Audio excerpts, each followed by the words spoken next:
हाम्रो गाउँतिर त मोटर अनि मोटरसाइकल भने सुनेको यता त गाडी साइकल के अरे बाइक भन्दो रहेछ अनि यसो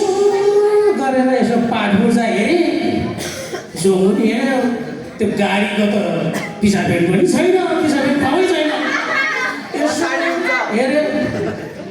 अनि टिसा पर्ने ठाउँ पनि देखेन पछाडिबाट अनि त्यो गाडी मालिकलाई बाबु हाम्रो गाउँमा त यत्रो भैँसी पाल्नलाई त दुई भारी दिनमा घाँस खान्छ अनि यो मोटर हो कि गाडीले कति भारी घाँस खान्छ बाबु भनेको त मजाले गरेर हाँस्नु अनि उहाँले के भन्यो भने